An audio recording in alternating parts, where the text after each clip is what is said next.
recursos digitales disponibles en la plataforma para que cada uno los pueda ocupar, desarrollar, incorporar en sus prácticas y crear con eso nuevas experiencias de aprendizaje también. Entonces, este laboratorio, que es gracias al apoyo que hoy día tenemos, por supuesto, de la Oficina Regional de Harvard, con sus profesores, con sus académicos, con todo su conocimiento de base y el apoyo y la colaboración de la Fundación BHP, podemos llevar a cabo durante el 2021 este proceso.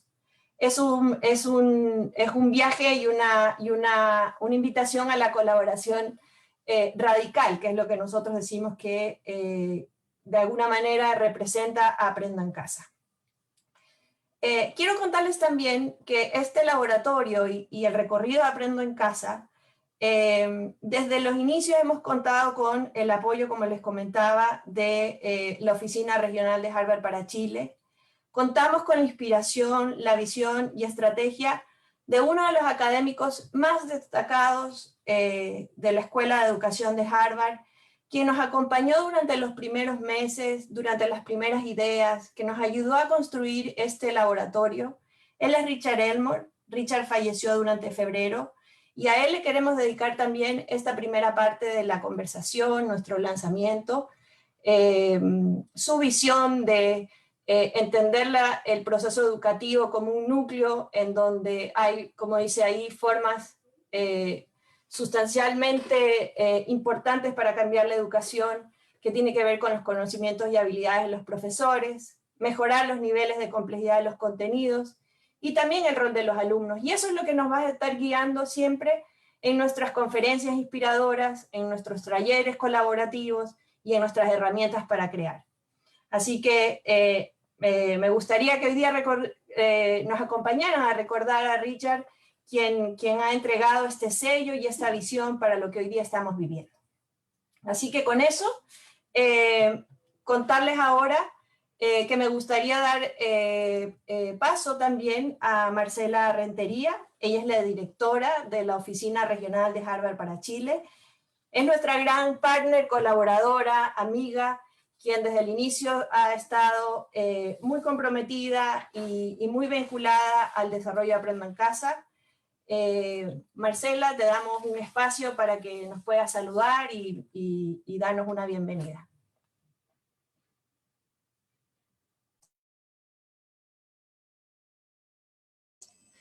¿Me escuchan?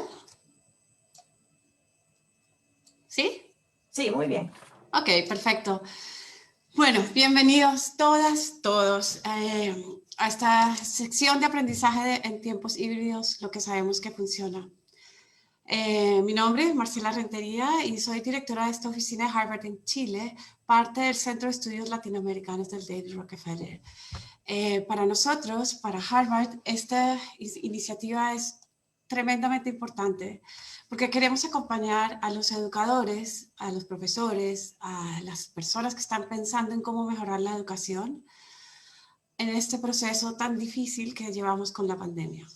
Me quedan solo palabras de agradecimiento por este proyecto que hemos llevado a cabo con Ana María desde hace tanto tiempo y con Alejandra Garcés también de la Fundación BHP. Para mí es un honor que Chris Didi esté con nosotros acá. Su pensamiento está relacionado con la educación y con el aprendizaje y la innovación y la tecnología. Él cree que cuando el COVID-19 esté bajo control, la educación no volverá a las prácticas establecidas, sino que mantendrá una nueva normalidad de aprendizaje universal, combinado, personalizado y de por vida. Por eso consideramos que este proyecto es demasiado importante y para Harvard una de sus visiones es establecer puentes y vínculos de proyectos que sean innovadores y que sean de impacto en Chile y la región. Así que por eso también quisiera repetir las palabras sobre Richard Elmore, nuestro profesor de educación e innovación, que fue el líder de este proyecto, Y para saber y sentir que Él está con nosotros, nosotros trabajamos mucho con Él, vino a Chile un par de veces y generamos toda esta iniciativa. Así que agradecemos a todos los 4 profesores de Harvard que van a estar con nosotros haciendo este homenaje a nuestro profesor Richard Elmore. Él se preguntaba cuáles serían los límites, cuáles son las fortalezas de la tecnología en el desarrollo y difusión de nuevas formas de aprendizaje. Por eso tenemos aquí a Chris Didi, quien nos va a hablar sobre su visión. Aquí lo que queremos es construir una amplia comunidad de estudiantes, educadores, investigadores, ciudadanos con un interés común, que es explorar, desarrollar y practicar nuevas formas de aprendizaje. Por eso estamos tan agradecidos con más de 70 organizaciones que han creído en esta plataforma y han puesto su disposición y su trabajo con estas herramientas que han sido dedicadas libremente, puestas para el uso de todos de una forma gratuita, que lo valoramos inmensamente.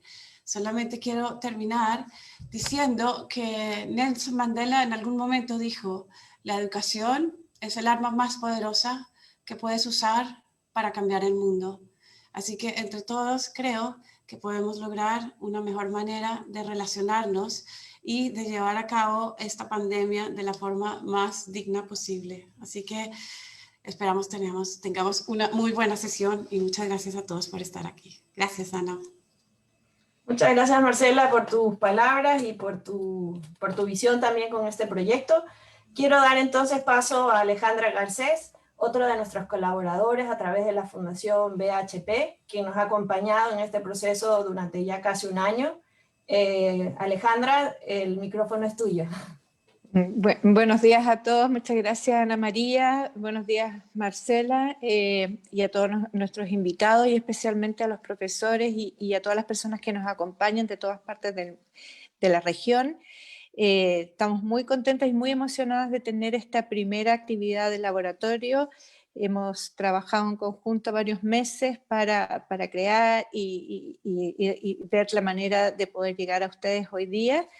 Quería contarles brevemente, bueno, mi nombre es Alejandra Garcés, yo soy la directora de la Fundación BHP para el programa Chile. La Fundación BHP tiene proyectos en todo el mundo, en más de 40 países, y a partir del 2018 creó el programa Chile para desarrollar un portafolio de proyectos en educación, en participación ciudadana y en resiliencia comunitaria. Y estábamos en eso cuando nos pilló la pandemia y nos pilló, digamos, toda esta situación de crisis en la que tuvimos que dar un giro y adaptarnos y ser muy flexibles, y para ello pensamos que podríamos contribuir especialmente en el ámbito de la educación, con más de 3 millones de estudiantes sin clases y paralizados, digamos, en el tema de la formación.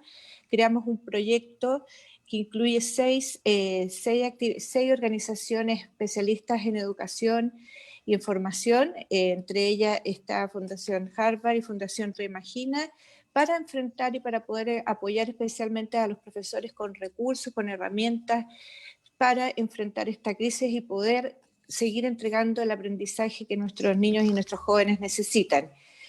En ese sentido, también pensamos que esta gran crisis y este gran impacto que ha tenido la pandemia ha afectado especialmente a los jóvenes más vulnerables, y la tecnología y la innovación es una herramienta que podría provocar una mayor equidad en la educación. Entonces nos sentimos muy, muy inspirados en apoyar este proyecto, que pensamos que no solo es un proyecto que ayuda a enfrentar la pandemia, sino que también es un proyecto que tiene por objetivo transformar la educación, transformar la manera en que aprendemos, transformar los contenidos, y eso es lo que nos inspira, y por eso estamos acá. Creemos de verdad que esta es una oportunidad, un momento muy especial que nos llevará a transformar la educación, una educación para el siglo XXI, mucho más inclusiva, mucho más equitativa, donde todos, todas tengan espacio para desarrollar sus potenciales a full. Entonces estamos, bueno, muy agradecidos por pertenecer a esta alianza y esperamos que estos contenidos les sean de mucha utilidad, y abiertos también a sus comentarios y a seguir creciendo en esta gran organización de colaboración en que estamos todos juntos hoy. Gracias a todos y esperamos que disfruten mucho esta conversación. Muchas gracias, Alejandra, por tus palabras y por el apoyo permanente de la Fundación BHP también. Y de la Red de Educación Digital, de la cual pertenece Aprendo en Casa con el grupo de iniciativas que la Fundación BHP apoya. Bueno, ya estamos llegando de lleno a la conferencia propiamente tal. Quiero recordarles que para quienes nos están siguiendo por Zoom, tienen en la parte de abajo a la derecha la posibilidad de escuchar en inglés o en español, sobre todo porque ahora próximamente nos va a hablar Chris Didi, que habla en inglés, y por lo tanto para que vayan viendo donde hay un icono del mundo, ahí eventualmente van a poder cambiar el idioma con el cual quieren escuchar la charla y las conferencias. Bueno, todos sabemos que la pandemia nos ha desafiado enormemente, ya lo hemos dicho, para asegurar la continuidad de los aprendizajes, y a su vez vemos que hay unas grandes brechas en la región que se han puesto en manifiesto, y por otro lado también hemos visto la capacidad de adaptación y resiliencia de nuestros sistemas educativos, de nuestros profesores, maestros, maestras. Durante este tiempo también hemos quizás mal llamado clases híbridas aquellas que replican exactamente lo mismo que pasa en una sala de clases presencial llevado a un mundo en línea u online. Sin embargo, sabemos que la educación híbrida de calidad, como nos indican algunos, es la que recoge lo mejor del mundo presencial, de los espacios cara a cara, con las tecnologías apropiadas y necesarias para poder seguir estudiando o aprendiendo a la distancia. La evidencia también que se ha empezado a recoger nos indica que la educación híbrida de calidad requiere de condiciones claves de conectividad y acceso, por supuesto, pero también capacidades de nuestros maestros, nuestras maestras, los docentes, para desarrollar sus clases y, por supuesto, competencias, habilidades de los estudiantes para poder enfrentar esta situación. Y por eso hemos querido partir nuestra conferencia tratando de responder las preguntas que les habíamos enviado en invitación. Por ejemplo, ¿cuáles son las grandes lecciones que hemos extraído de la experiencia actual usando la tecnología como medio para el aprendizaje? ¿Cuáles son las fortalezas? ¿Cuáles son esos límites? Finalmente, ¿qué está funcionando y qué no está funcionando para efectivamente dar un salto hacia esta nueva modalidad que de ninguna manera viene a reemplazar la sala de clases, de ninguna manera viene a cerrar nuestras escuelas y colegios, sino todo lo contrario, viene a fortalecerlas, a entregarles nuevas estrategias para asegurar los aprendizajes que necesitamos en nuestra región. Por eso, durante esta mañana vamos a tener por un lado la intervención principal, que es del profesor Chris Didi de Harvard, pero también una mirada regional de Latinoamérica, que nos va a entregar Cristóbal Cobos del Banco Mundial, y una mirada también desde la práctica del terreno, desde el aula, que nos trae Camila Campos desde la Fundación Enseña Chile.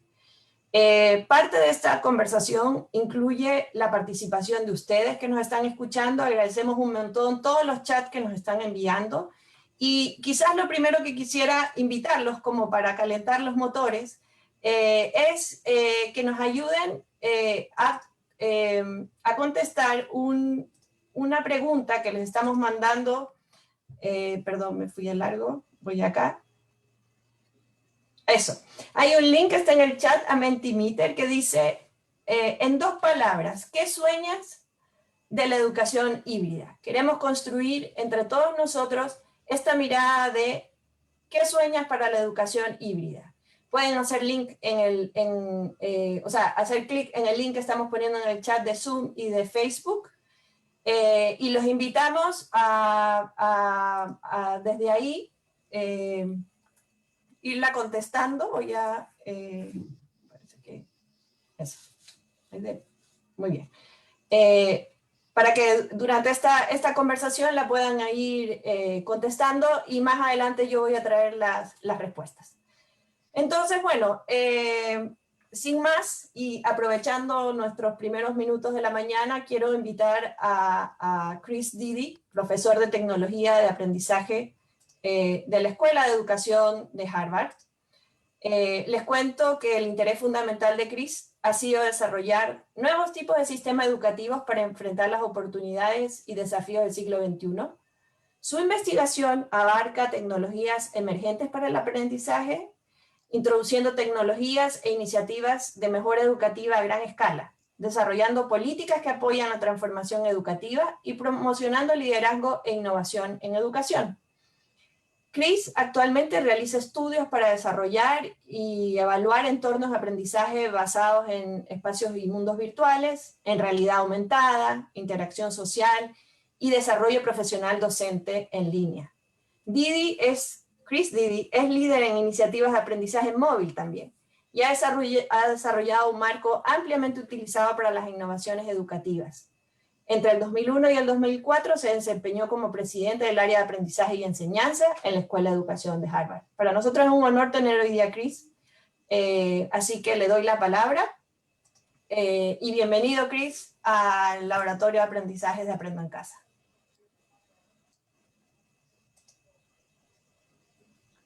Well, thank you so much for inviting me. Please bring up the slides. And I am excited about sharing ideas with you today about hybrid learning, both the challenges and what I believe are tremendous opportunities. Next slide. So when the pandemic hit, I and other faculty at different universities began an initiative called Silver Lining for Learning. And the concept was that even though the pandemic is a terrible human tragedy, it also created unprecedented opportunities for reimagining learning.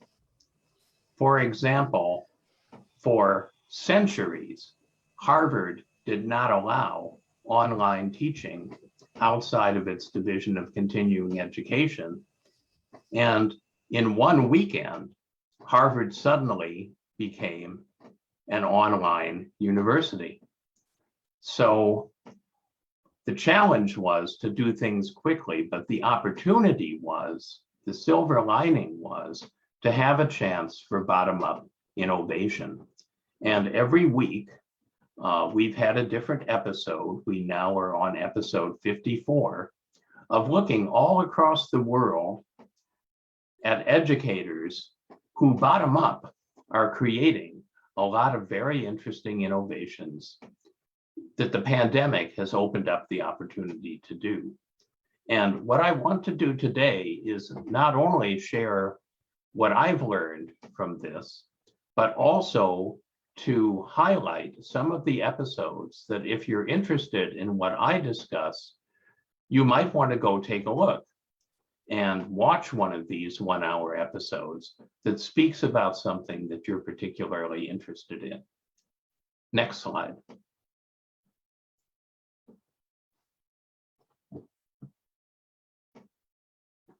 Next. So the first episode I want to highlight is on Mobiles for Education Alliance. This is a group that's existed for more than 10 years. And every year they've had a meeting where people from all across the world, many global South countries in particular, have talked about what they were doing with mobile learning. So it's been a great community for sharing ideas about what's possible, even before the pandemic happened. Next slide. And in those ideas, I want to highlight a couple. One of them is that if the pandemic had happened 20 years ago, we would have been in terrible shape. But now, mobile phones, tablets are part of the everyday experience of almost everyone across the world. And while we don't think of these as powerful as a laptop or a desktop computer, any mobile device is actually more powerful than a supercomputer was 10 years ago. So these are powerful devices, and countries have invested in this because they're linked to economic development as well as education. But the other thing that mobile learning teaches us is that technology is never the innovation. It's always the catalyst. You can have mobile devices used for learning with every student having one and still have bad education, because technology is not the innovation. It's only if the technology is used for deeper content, for active learning rather than learning by listening, for authentic assessment rather than just high stakes summative tests, and for links between schools and life. It's only when technology is used for those things that it's powerful. So when we think about hybrid learning, yes, we think about having the technology, but we also need to think about how it's used. Next slide. Another episode that I want to highlight is about the use of mobile devices for equity and immersive learning in Africa. And we had several speakers who talked about the work that they are doing there. And one of them was doing virtual reality work with students in Africa, not at some expensive independent school, but just as part of the normal educational system, the typical amount of funding that was available. Next slide. And what that says to me, and what this whole Silver Lining for Learning series has shown, is that advanced technologies are now accessible to anyone, even students in poverty, because these mobile devices are powerful enough to support advanced forms of learning and teaching. And this is very important because many people worry about what's called the achievement gap, that privileged students do well and students who have been marginalized in different ways don't do well. And that gap grows year after year after year in schooling. But a lot of the reason that gap grows is that privileged students who are doing well get enrichment activities. But marginalized students who are struggling get remediation. And so, of course, the gap gets larger and larger. And what we've learned is that all students should get enrichment, whether they're struggling or whether they're doing well. But some students are going to need more supports than other students in order to move forward. Another way to say this is that too often people have a deficit model about students who are marginalized, who are underrepresented, who come from out of poverty. They think these students are broken and that somehow education is supposed to fix them, but nothing could be farther from the truth. These students have tremendous strengths, often strengths that students from privileged backgrounds don't have. And so this is an opportunity to build on those strengths and to personalize learning. So we shouldn't shy away from doing the same kinds of advanced things with all students that we now do with students that come from privileged backgrounds or that are doing very well in school. And my belief about the opportunities that hybrid learning offers through the disruption of the pandemic is that we need to focus on doing better things rather than doing things better.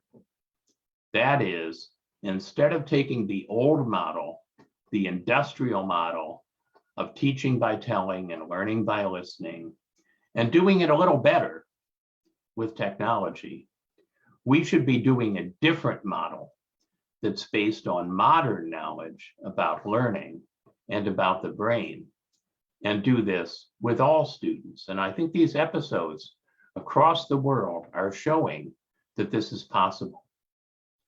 Next slide. So another episode that you might find interesting comes from one of my colleagues at Stanford, who I've known for a long time, Paul Kim. And he has done some very interesting work with the poorest of the poor students in terms of having very few educational resources across the world. Next slide.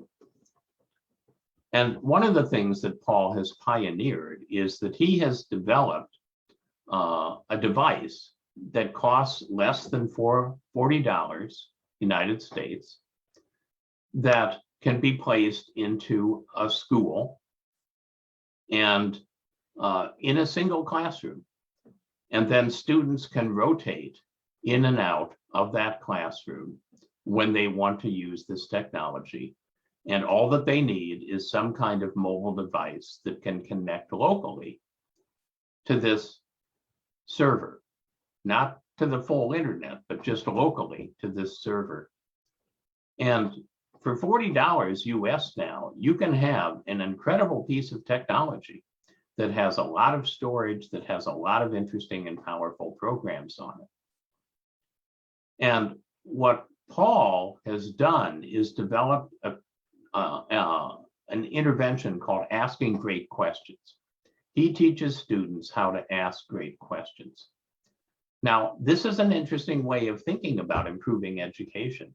It's not saying, how do we get students to understand more science by teaching more science or teaching more math or teaching more reading? No, it says, how do we get students to understand everything better by getting them to improve the kinds of questions that they ask? And if you're interested in that, I think this episode would be of value to you. Because students ask questions based on what they really care about.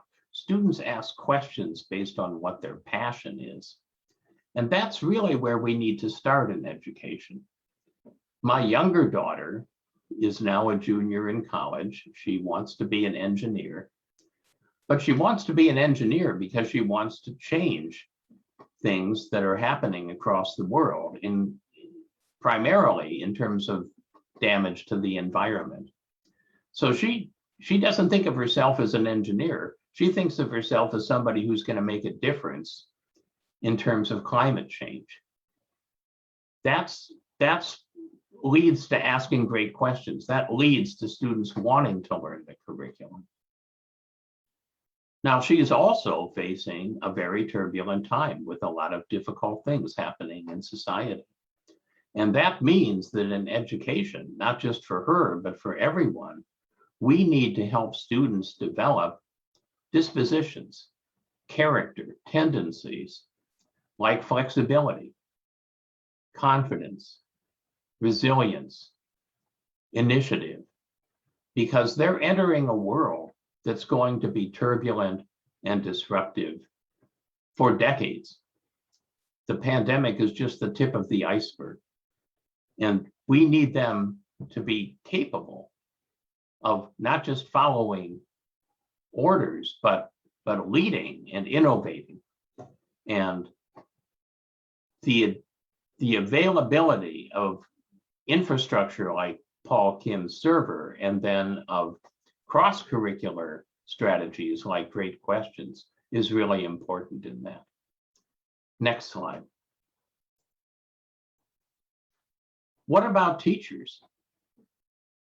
What about teachers? Well, teachers, of course, are vital to all of this. Technology without teachers doesn't go anywhere.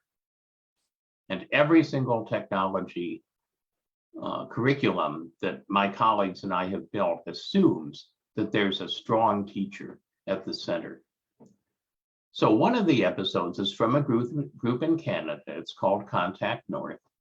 And Canada has very, very remote regions in the country where a lot of Indigenous people live. And Contact North helps with professional development and capacity building for the educators who work with those remote and Indigenous populations. Next slide. And one of the things that Contact North and other people talk about is the advantage of hybrid. I think too often people think of online learning as inferior to face-to-face learning. You think of face-to-face learning as an apple, and you think of online learning as kind of a small, not very tasty, not brightly colored apple. But that's the wrong way to think about it. Online learning is like an orange instead of an apple. And no, you can't make orange pies, but you can make orange juice.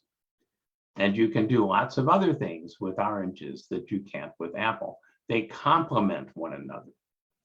So face-to-face and online have complementary strengths. And what we know from decades of research is that some students do better face-to-face and some students do better online. And so by having both, the opportunity for both and, all students are capable of thriving. And even the students who do better face-to-face are moving into a world that's not going to be like it was before the pandemic. There will now be much more online work. There will now be much more global intercommunication than there was in the past, because the online infrastructure and skills are now there. And so students have to be good face-to-face with someone sitting across the table from them, but they also have to be good online with someone half the world away that they will never meet face-to-face. And so no matter which way you learn better, you need to be adept at both. What does this mean for teachers? I think the most important thing is unlearning. I have many colleagues at Harvard who are really good lecturers, and they have huge classes where they give these brilliant lectures. And they've been really struggling with Zoom because the same thing that works well face-to-face does not work well online.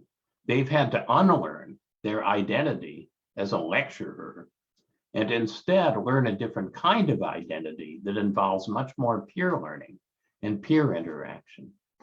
And all of us are having to unlearn things that are part of our professional identity as educators and learn new types of things. And the Contact North programs talks about some of the ways that that can happen. Next slide. The last episode that I want to highlight, and I'm only highlighting these because I can't do all 54, but you should certainly look at the site and see what else is available beyond the ones I'm describing, is about learning outside of school, passion-driven, peer-driven learning.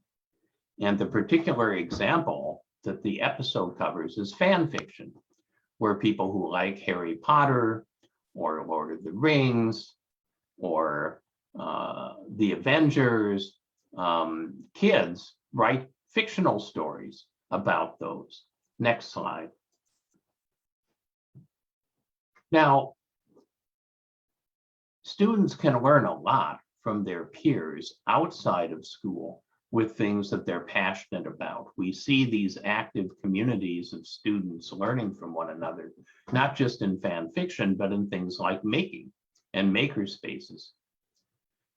And people can say, well, that's not academic, but we have to remember that the whole curriculum, if it's taught through problem-based learning and project-based learning, all the fields and disciplines exist in any complicated real-world situation.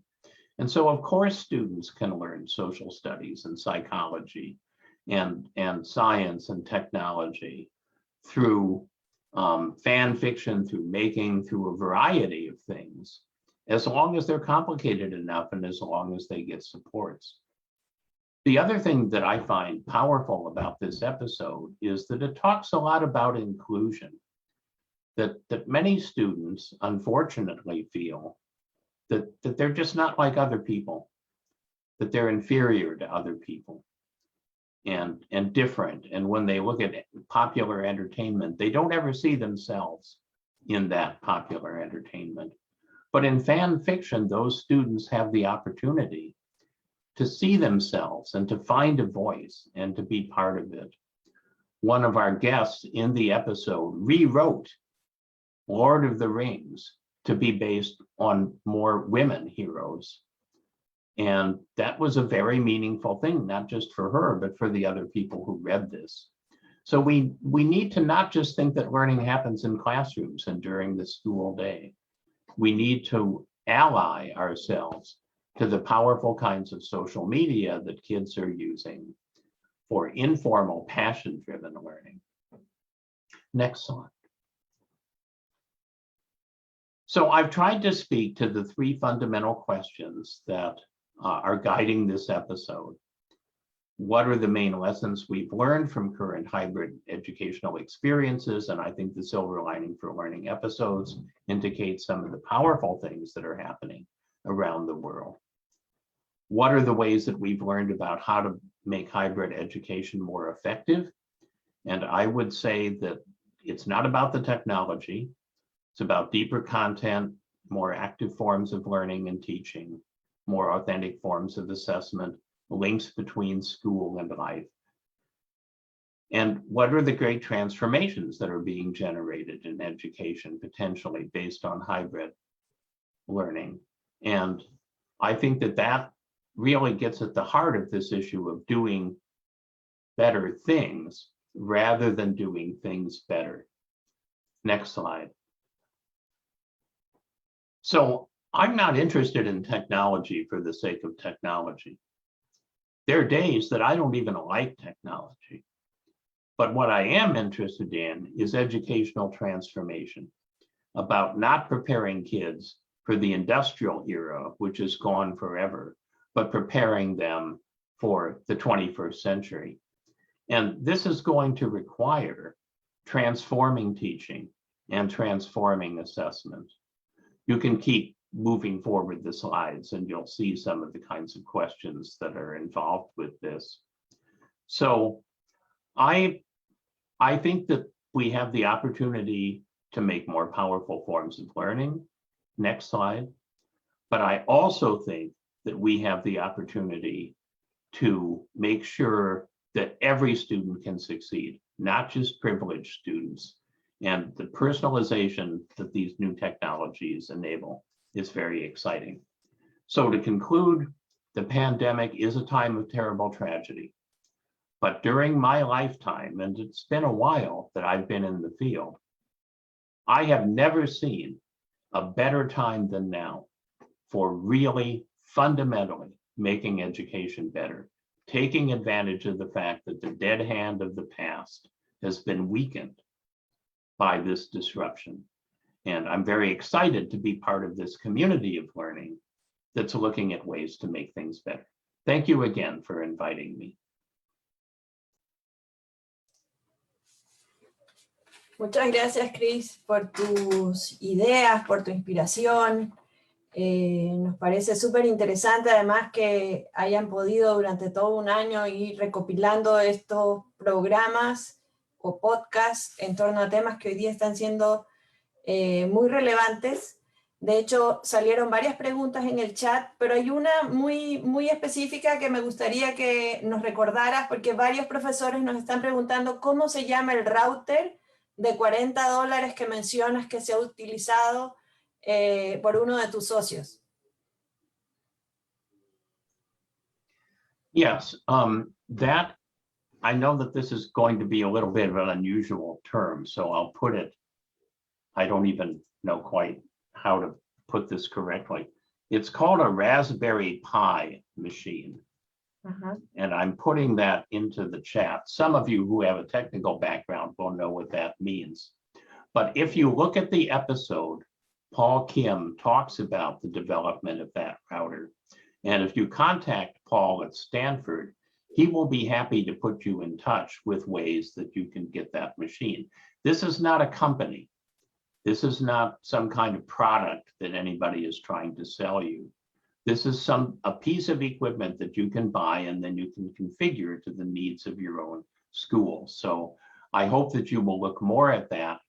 Now, again, not to have the technology, but because it then offers the opportunity for students to encounter things like the curriculum on asking great questions. Súper, muchas gracias, Chris. nos has dejado con ideas muy desafiantes y también con recomendaciones muy claras y específicas. Por ejemplo, todo lo que nos has contado sobre la tecnología, no como la innovación, sino siempre como un catalizador. Esa es una idea muy poderosa que nos parece importante como insistir, que además lo que nos permite, y que tus investigaciones y estos mismos expertos que se han unido en los distintos programas nos transmiten, es que la tecnología sí permite abordar contenidos de manera más profunda, el aprendizaje más activo, que es algo que genera mucha atención, las evaluaciones que sean más auténticas, y este vínculo entre la escuela y la vida, ¿no? Y también creo que es súper importante, sobre todo para nuestra región, mirar, como nos dices tú, el currículum no como un freno, como algo que nos detiene, sino como una real oportunidad para ir enseñando situaciones complejas del mundo de manera integrada y no separada. Te agradecemos mucho estas ideas, las vamos a seguir profundizando en el tiempo, con material que también Chris nos ha compartido y que estamos en proceso de traducción para dejarlo disponible en la plataforma Aprendo en Casa. Y como les decía, estamos abiertos con la encuesta en Menti, los invitamos a seguir contestándola porque nos interesa mucho crear esta nube de conceptos comunes sobre qué sueñas para la educación híbrida. Agradecemos también toda la interacción en el chat, que está muy entretenida. Y bueno, me gustaría ahora darle la palabra a Cristóbal Cobos. Cristóbal Cobos, le pongo siempre la S además. Él es investigador y especialista en nuevas tecnologías educativas, que ha trabajado en proyectos realmente emblemáticos de informática educativa y de tecnología en educación, finalmente, como es el caso del Plan Ceibal en Uruguay, y también tiene experiencia en Norteamérica y Europa, y hoy día Cristóbal se desempeña como especialista senior en políticas de educación y tecnología para el Banco Mundial. La invitación a Cristóbal ha sido que nos abra un poco la mirada de qué está pasando en la región, cómo lo estamos enfrentando, qué está viendo él que está funcionando, dónde nos tenemos que poner las pilas. Así que agradecemos también muchísimo la participación de Cristóbal, su compromiso con la región y con Chile. Así que, Cristóbal, el micrófono y la pantalla son tuyos. Muchísimas gracias, Ana María, por la invitación. Muy contento de poder acompañarlos hoy día a la distancia, pero bueno, es la nueva manera de acompañarlos. Es la nueva manera de estar juntos sin estar juntos. Y eso cambia un poco las reglas del juego, como muy bien nos explicaba Chris. Aquí la discusión no es sobre tecnología, sino que es sobre los cambios que permite y estimula la tecnología, y yo diría las nuevas reglas del juego que se definen. Pero antes de entrar en eso, quería decirles que no hay nada más común hoy día que decir que vivimos en una época sin precedentes. Si ustedes ven a esa línea de registros de la palabra sin precedentes en inglés, en internet, de los últimos 15 años, nunca se ha repetido tanto esa palabra como en el año pasado. Y eso nos tiene que llevar a pensar que sin precedentes es una oportunidad y es una pregunta. Es una oportunidad para cambiar, es una oportunidad para repensar, es una oportunidad para revisar lo que hemos hecho, para quizás darnos permiso para hacer las cosas de otra manera. Y al mismo tiempo es un espacio donde tenemos que estar abiertos a equivocarnos, porque cuando navegamos por rutas nuevas, evidentemente tiene que haber un espacio para el error, si no, la verdad, no hay posibilidad de experimentación si no hay error considerado. Entonces, ya con eso podemos entrar en esta época tan difícil de ver con perspectiva porque todavía tenemos muy encima. Aquí hay una fotografía que nos muestra cómo ha cambiado el mundo en los últimos 12 meses. A comienzos de abril del 2020, todos sabemos, hasta 1.300 niños de distintas partes del planeta tuvieron que alejarse de las escuelas, puesto que las condiciones sanitarias fueron muy adversas. 1.300 millones es más o menos la población de China, más o menos la mitad de usuarios de Facebook, vaya ironía, y hoy día esa fotografía todavía está en un proceso de cambio incompleto, con consecuencias muy graves para la educación, con consecuencias muy serias en términos de inclusión, pero también, como decíamos, un momento para darnos permiso para experimentar, donde nos hemos dado cuenta que la escuela ya no es más un lugar físico, sino que es un entorno que podemos construir cuando generamos ciertas condiciones no tecnológicas, sino que ciertas conexiones, ciertas posibilidades de crear vínculos y ciertas posibilidades de hablarnos de formas distintas. Déjenme hablar un momento sobre tecnología y vamos a ir sobre educación. Si hay algo que hemos visto en esta pandemia es que las viejas tecnologías dialogan con las nuevas tecnologías.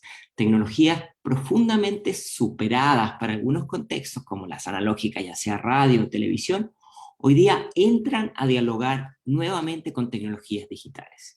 Uno de los aspectos que yo creo más interesantes de la madurez digital es poder entender que cada tecnología tiene una fortaleza y una debilidad.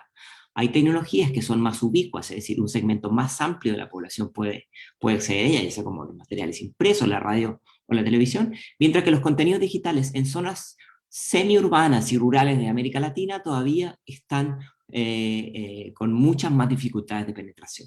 Hay tecnologías que requieren mayores habilidades digitales, como el ordenador, la computadora, la tablet, el teléfono, y otras que requieren menos habilidades digitales. Hay tecnologías que estimulan las capacidades más pasivas, es decir, leer y escuchar, y otras que estimulan las capacidades más activas. Y muestra este panorama, puesto que cuando entendemos el crisol de opciones nos damos cuenta que no existe una tecnología perfecta, sino que la mejor tecnología es una que está asociada a una práctica que sea relevante a un contexto específico. Y una buena integración entre nuevas y no tan nuevas tecnologías parece poner un fuerte énfasis en las posibilidades de inclusión. Quiero dar 3 ejemplos, 2 de la región y 1 externo, para mostrar un poco cómo distintos países están trabajando sobre eso.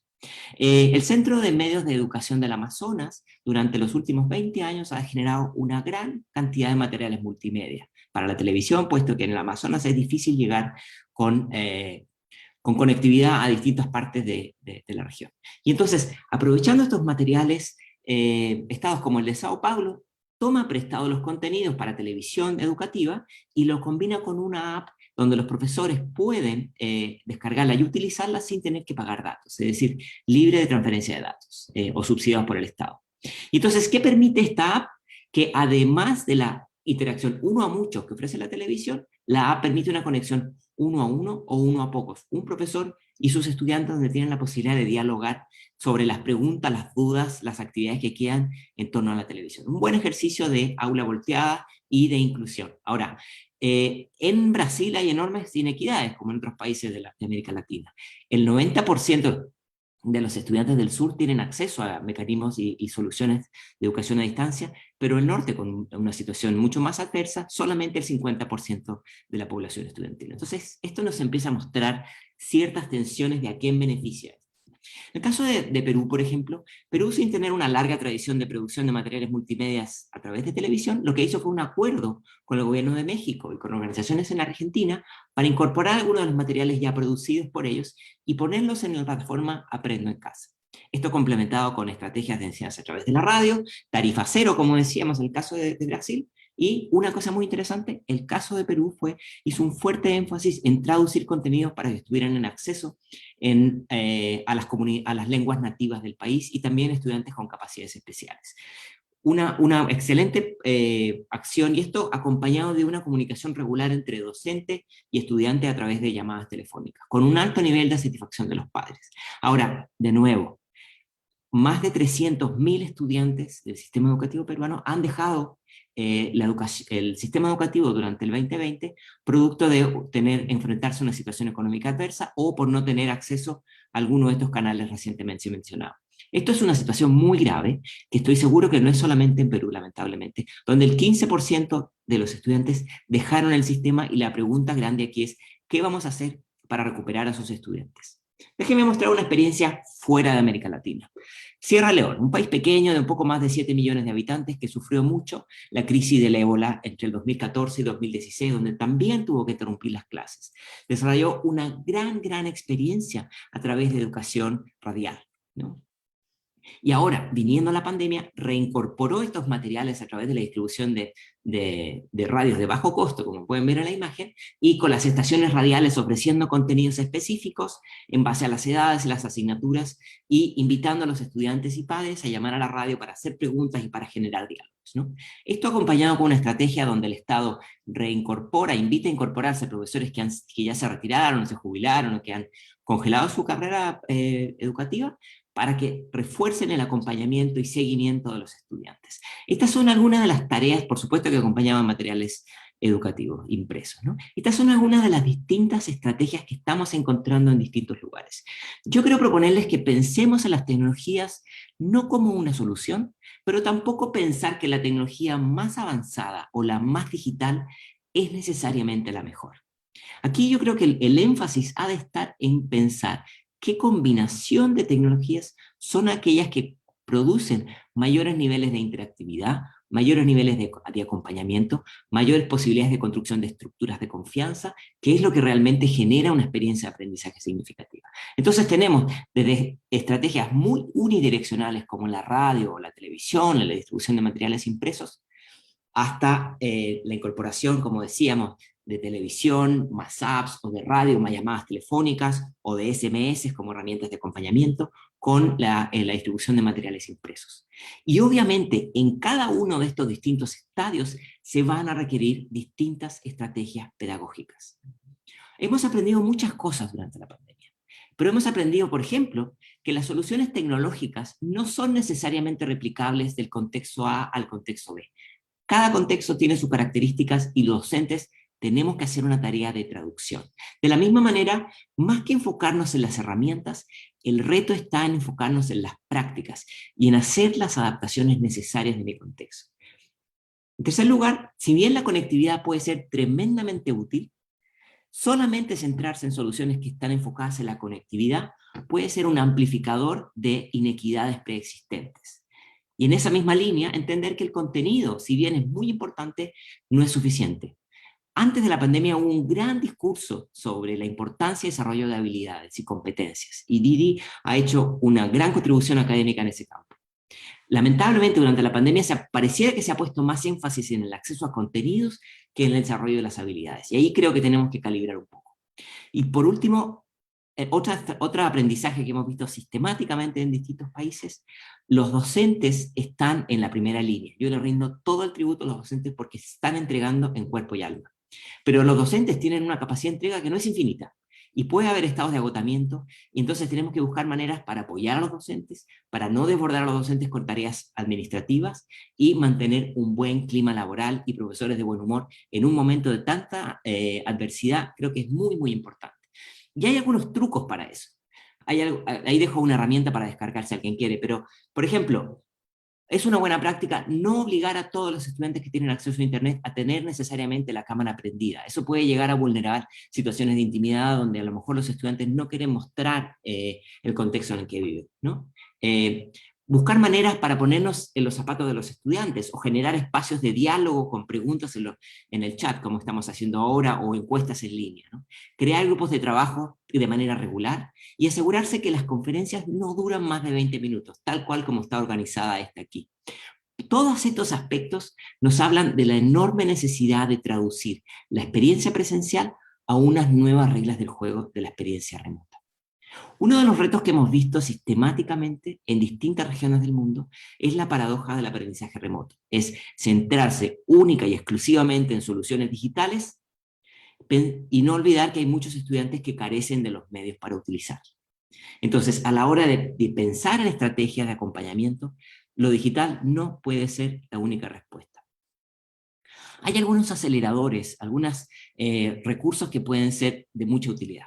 En primer lugar, algo que hemos visto repetido sistemáticamente una y otra vez es una tendencia a la priorización de contenidos. Pensar en cuáles contenidos, asignaturas o saberes son los fundamentales y cuáles son los complementarios. Es, desde mi perspectiva, no necesariamente efectivo querer traer la misma carga curricular de la experiencia presencial a la experiencia remota o híbrida. En segundo lugar, hay que pensar en una traducción. En la misma línea que decíamos que una clase de 45 minutos ahora hay que pensarla en una clase de 20. Bueno, hay estrategias que vamos a tener que traducir al contexto virtual puesto que hemos visto que una no traducción afecta directamente el tercer aspecto, uno de los más importantes, la atención como un recurso muy limitado. Las investigaciones nos muestran una y otra vez que a videos largos, videos educativos largos, atención corta. Generar pausas, generar espacios de descanso, generar espacios de no consumo de contenido puede ser de enorme importancia. Ahora, la incorporación de las tecnologías digitales no es a costo cero. Hay una descentralización del conocimiento. Entonces, quienes enseñamos en espacios remotos, tenemos que entender que el docente va a perder parte del control del conocimiento, pero al mismo tiempo se abren otras posibilidades para que haya más negociación cognitiva entre los propios participantes. Y por último, la idea de la mitigación. Vamos a tener que incorporar estrategias de recuperación, de acompañamiento y seguimiento, porque muchos estudiantes se nos van a quedar atrás. Esto lo hemos visto en largos años de investigación en educación a distancia, y entonces construir mecanismos de apoyo y acompañamiento, de coaching, de tutoreo, de reforzamiento, es una acción que ha de estar desde el momento actual, incluso cuando vayamos a momentos posteriores, cuando sean 100% blended o 100% remotos. Aquí yo creo que estamos viviendo esta época sin precedentes, donde hay oportunidades de cambiar la velocidad de cambio. Por mucho tiempo se dijo que los sistemas educativos no pueden cambiar, estamos viendo que sí pueden cambiar, pero también enmendar la dirección. No necesariamente que todo sea digital, sino que pensar en algunos ejes que son fundamentales. No podemos repetir las mismas prácticas pedagógicas, como decíamos, de los espacios presenciales a los virtuales. No podemos centrar solo en la voz del docente en la experiencia de aprendizaje. Y de la misma manera, no podemos exigirle a los docentes que se traduzcan a estos nuevos contextos si no les damos las herramientas para entender las nuevas reglas del juego. El acceso a dispositivos, si bien es fundamental, podemos diversificar lo que pensamos y entendemos por dispositivos educativos, y la conectividad sigue siendo una de las grandes asignaturas pendientes en muchas sociedades de América Latina, especialmente, como decíamos, en los contextos semiurbanos y rurales. Y de la misma línea, avanzar en la construcción y promoción de plataformas que sean amigables a entornos offline, es decir, en espacios donde no hay conectividad, asegurar que los contenidos se pueden seguir utilizando. Hay una creciente familia de dispositivos y plataformas en esa línea, pero creo que hay que avanzar. Y por último, no menos importante, vamos a necesitar un diseño institucional de las escuelas y de los ministerios y las organizaciones que las gestionan que sea distinta.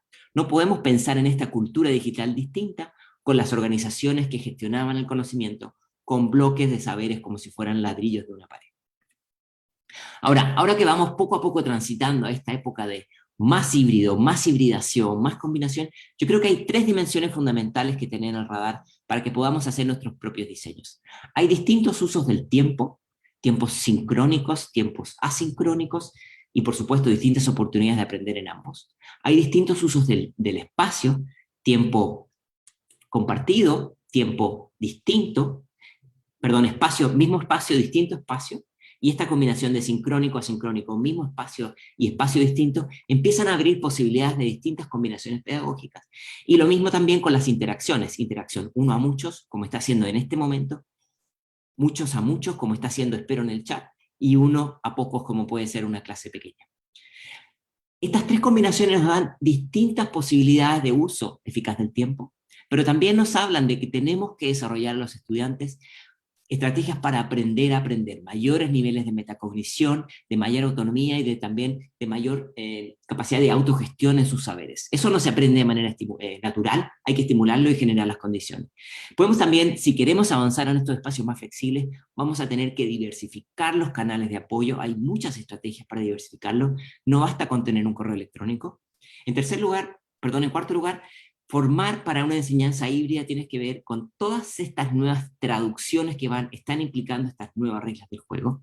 Y de la misma manera tenemos que entender que los contenidos de la página 1 a 100 de manera lineal y prescriptiva no necesariamente van a funcionar en espacios que son más exploratorios, más versátiles y más, también hay que decirlo, más caóticos como son los espacios digitales. Y como estamos combinando tiempo sincrónico, mismo espacio distinto, distintas formas de interacción, vamos a tener que construir narrativas pedagógicas que den cierto nivel de continuidad. Cuando hemos atendido todas estas cuestiones, entonces pensemos en la tecnología. No al principio, porque entonces lo que vamos a hacer es adaptar la experiencia de aprendizaje solo a la tecnología, y entonces vamos a generar malas prácticas como puede ser la fatiga de Zoom, que la estamos viendo en todo momento. Quiero terminar con 5 principios que propone el Banco Mundial para pensar en estas cuestiones. He compartido en el chat un documento para aquellos que quieran descargarlo. Primero, tenemos que tener claro cuál es el propósito. Suena una obviedad en la pandemia, pero no es una obviedad. El propósito es promover la innovación, es promover el autoaprendizaje, generar inclusión, llegar a quienes que no podemos llegar, ofrecer estrategias de aprendizaje a estudiantes que tienen capacidades especiales o a lenguas nativas. Son propósitos muy distintos. No podemos apostar con la misma efectividad a todos los propósitos. Tenemos que tener una estrategia y probablemente distintas tecnologías van a servir para distintas estrategias. Segundo, docentes. Docentes y tecnología. Este es un binomio clave. La tecnología no es para bypassear al docente, sino que es para empoderar sus capacidades y darles más herramientas, y también para permitir oportunidades de aprendizaje más autónomo. Tercero, involucrar al ecosistema. No podemos pretender que los ministerios de educación sean la fuente de todas las soluciones. El Ministerio de Educación puede orquestar la solución de la empresa privada, de las empresas que dan telecomunicaciones, de las comunidades que quieren apoyar de manera remota los aprendizajes, pero al mismo tiempo esto es un llamado a que los ministerios de educación se conviertan también en organizaciones que aprenden. Número 4, usar políticas basadas en datos. Es decir, hoy día, más que nunca, aprender de la evidencia de lo que está funcionando, estimular las buenas prácticas y corregir aquello que no está funcionando. Si vamos a dar espacio para equivocarnos, tenemos que tener datos que refuercen eso. Y por último, quinto, diseñar de una manera que sea inclusiva, diseñar para escalar. No nos sirven las innovaciones boutique, no nos sirven las innovaciones o los pilotos en condiciones ideales que son irreplicables. La sugerencia es pensar en soluciones que sirvan a una enorme cantidad de beneficiarios para que realmente sean innovaciones con inclusión social. Les quiero agradecer el espacio y celebro esta discusión y quedo a su disposición a través de los canales digitales. Muchas gracias.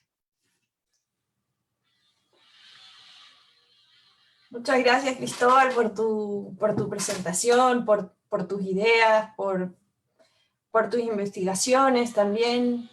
Nos has dejado una visión, voy a asegurarme que se escuche, una visión de la región muy desafiante,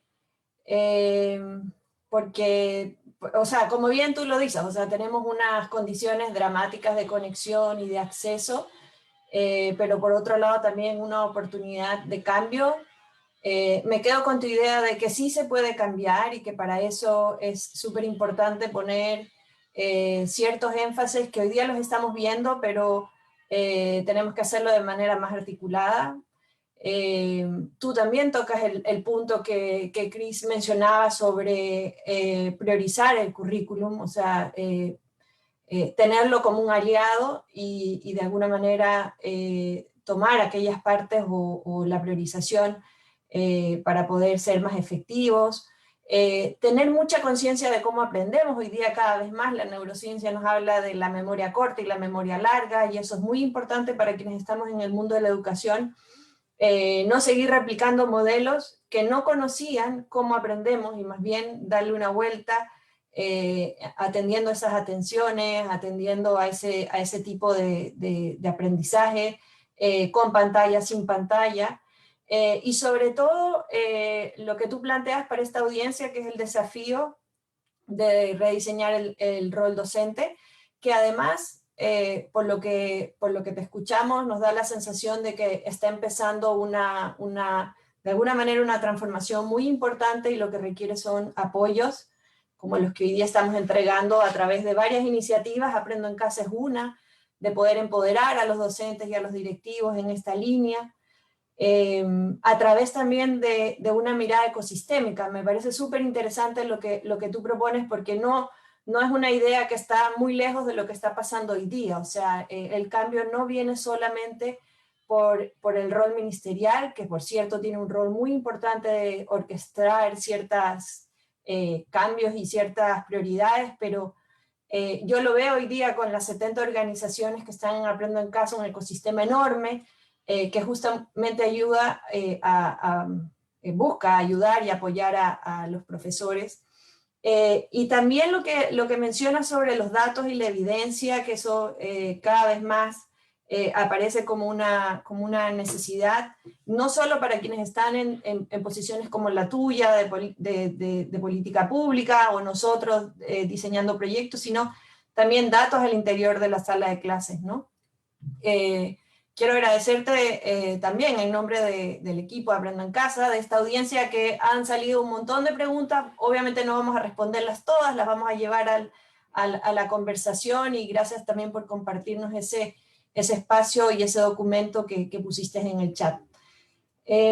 Así que teniendo entonces esta mirada regional, latinoamericana, posible de nuestra identidad de países en esta parte del mundo, quisiera también, bueno, dar paso ahora a una conversación que tiene que ver con lo que está pasando al interior de la sala de clases. Como todos sabemos, este ha sido un año en que las compuertas de la innovación se abrieron de par en par, y ahí nuestros profesores han ido mostrando la capacidad de adaptarse, de buscar soluciones a desafíos para poder enseñar y profundizar de manera más efectiva. Hemos revisado, por ejemplo, desde Aprendo en Casa, encuestas como las que desarrolló la Fundación Educación 2020, en donde nos revela cómo a los profesores les gustaría continuar utilizando en el futuro las plataformas virtuales interactivas, el desarrollo de proyectos, la incorporación de contenidos enriquecidos, pero sobre todo el poder ir avanzando en su desarrollo docente. Entonces, por eso también hemos querido traer ahora una experiencia práctica que ha sido escalable, que ha podido ir más allá de un piloto. Y para eso hemos invitado a Camila Campos. Ella es directora del programa Canales de Enseña de la Fundación Enseña Chile.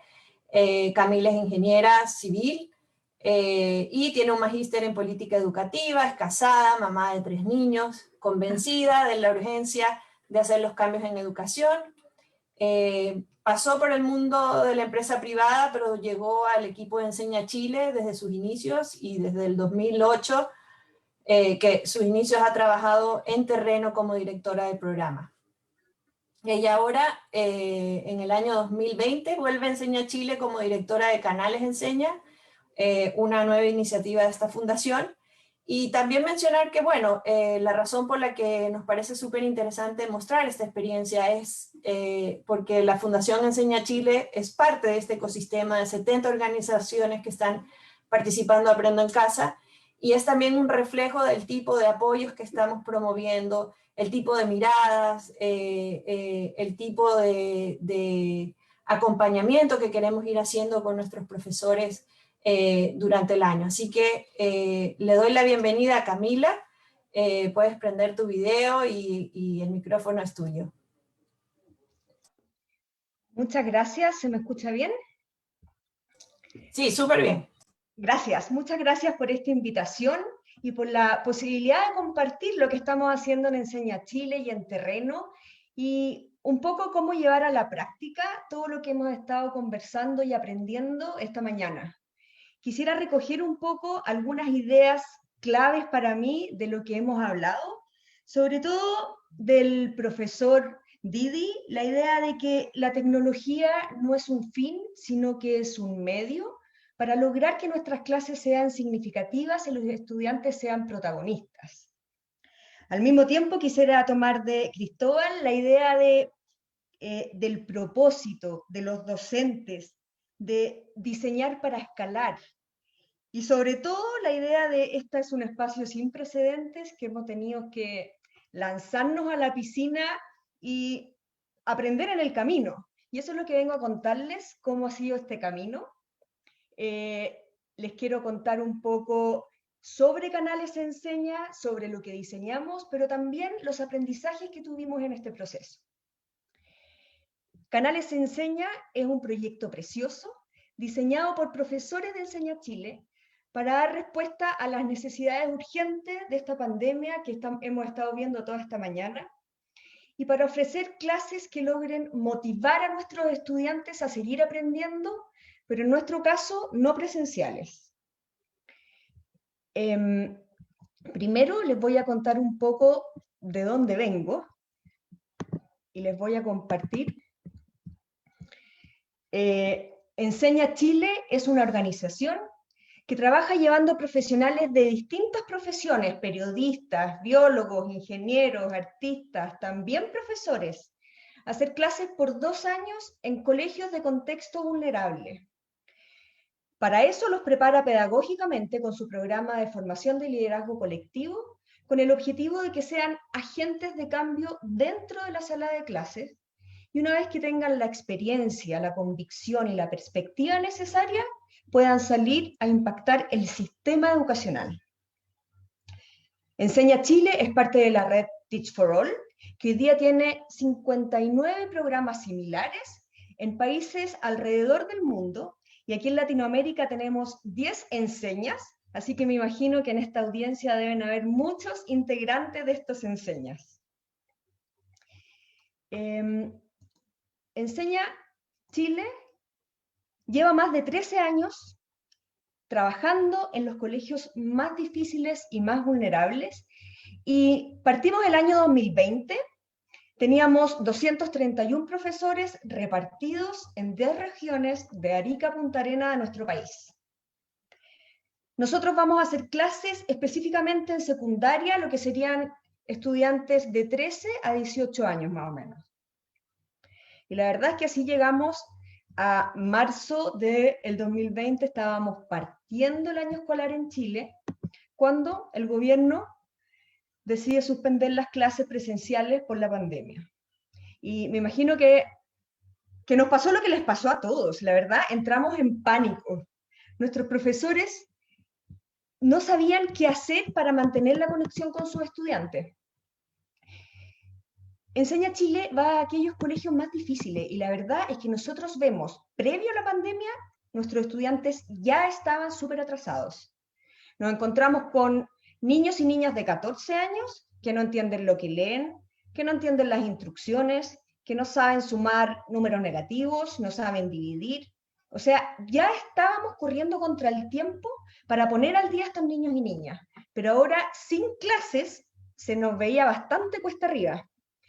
Además hicimos una encuesta entre los profesores de Enseña Chile a lo largo del país, y nos dimos cuenta que un 30% de los estudiantes de nuestros profesores tenían cero conexión.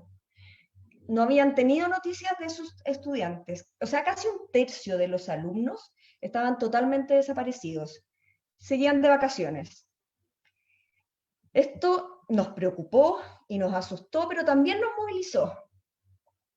Y un grupo de profesores de Enseña Chile decidió probar, como decía Cristóbal Cobo antes, con una tecnología antigua, pero de una manera nueva. Y empezamos a hacer clases por radio. La única forma que teníamos de llegar a todos los estudiantes en los rincones más aislados del país era la radio, porque la radio en verdad en Chile llega a todas partes. Entonces rápidamente nos movilizamos. Voy a dejarles de compartir un ratito. Perdón. Nos movilizamos, juntamos un equipo de 150 profesores que voluntariamente se conectaron online a lo largo del país para donar su tiempo y diseñar clases radiales. Cada clase consiste en un podcast de 30 minutos que tiene un recreo en la mitad, un recreo musical, y cada clase aborda un objetivo del currículum priorizado del Ministerio de Educación en una de las 6 asignaturas: matemática, lenguaje, arte, ciencia, historia y orientación. Pero hacer clases por radio es súper difícil. ¿Cómo podemos hacer clases que sean tan motivantes, tan atractivas, que un adolescente se mantenga 30 minutos atento, aprendiendo un contenido obligatorio, sin cambiar la radio? Ahí está el tremendo desafío y el primer gran aprendizaje, y aquí me sumo con lo que hemos estado conversando esta mañana. Es fundamental que las clases sean significativas, que los estudiantes sean protagonistas, que les interese aprender. Y aquí como educadores tenemos que hacernos cargo de que estamos arrastrando este problema hace mucho tiempo, porque nuestros estudiantes no están aprendiendo y nuestros niños y niñas se pasan horas sentados frente a un profesor que habla cosas que no les hace sentido, que no los vincula con su realidad, y por lo tanto no les interesa, y si no les interesa, no lo aprenden. Y desde el mundo académico y desde el mundo más teórico, hace muchos años que sabemos que la respuesta es cambiar la forma de hacer clases, que los estudiantes sean protagonistas, que la clase sea significativa. Pero cuando recorremos las salas de clase a lo largo del país, vemos que eso sucede muy poco, porque es difícil. Nosotros en Enseña Chile sabemos que tenemos que hacer un esfuerzo grande por lograr esta clase significativa. Y llevamos años incentivando este cambio de paradigma de cómo hacer las clases. Nuestros profesores se han esforzado mucho y la verdad, con una gran dosis de creatividad, han aprendido cómo hacer clases con propósito, donde el estudiante se sienta protagonista, experimente emociones, se vincule con su contexto y con su sentido de vida y además lo motiva a seguir aprendiendo. Entonces decidimos implementar todo esto que nos había resultado en la experiencia de los 13 años de Enseña Chile en la radio. Y digo que nos había resultado porque en Enseña Chile pudimos evaluar, y les voy a mostrar porque es significativo lo que pudimos observar. Aquí lo que muestro es los resultados de la prueba CEPA del 2018, porque los últimos años han sido bien difíciles. Y el primer gráfico lo que muestra es los resultados de una prueba de diagnóstico. Empezando el año, se hizo esta prueba a los estudiantes de colegios particulares pagados, particular subvencionado, municipales, y a todos los estudiantes de los profesores de Enseña Chile a lo largo del país. La respuesta de los estudiantes de los profesores de Enseña Chile es que solo eran capaces de responder un 34% de las preguntas de matemáticas. Eso significa que no dominaban los contenidos mínimos de los cursos anteriores, y nosotros sabemos que estos contenidos son necesarios para iniciar un nuevo año escolar. Lo sorprendente fue que a final de año se aplicó otra prueba para medir el progreso de los estudiantes durante el año. Y lo que vemos en el siguiente gráfico de la derecha es que los estudiantes de Enseña Chile avanzaron significativamente más que los otros estudiantes, incluso que los otros estudiantes de los colegios particulares pagados. Esto es lo que el profesor Didi decía hace un rato, acortar el gap entre estudiantes de distintos orígenes. Y esto es una súper buena noticia, significa que aquello que nos estamos esforzando tanto por hacer clases entretenidas, significativas, de verdad está haciendo resultados. Vemos los resultados de nuestros estudiantes. Y entonces eso es lo que decidimos llevar a implementar en la radio. Pero ustedes se preguntarán, ok, ¿cómo se hace esto en un programa de radio? Y les voy a mostrar un ejemplo de 1 minuto de una clase de ciencias que se llama La Ruta de las Papas Fritas. Es una clase para cuarto medio, último nivel, y el objetivo de esta clase es comprender la diferencia entre la cadena productiva lineal y la producción circular con actitud crítica. Y además aborda las 4 R de la sustentabilidad. Les voy a poner el audio para que lo escuchen y se imaginen que están en clases. Toma tu cuaderno y ponte cómodo, porque ya comienza La Radio Enseña, un programa de educación a distancia por profesores de Enseña Chile. Oye, ¿y qué viene ahora? Ciencias.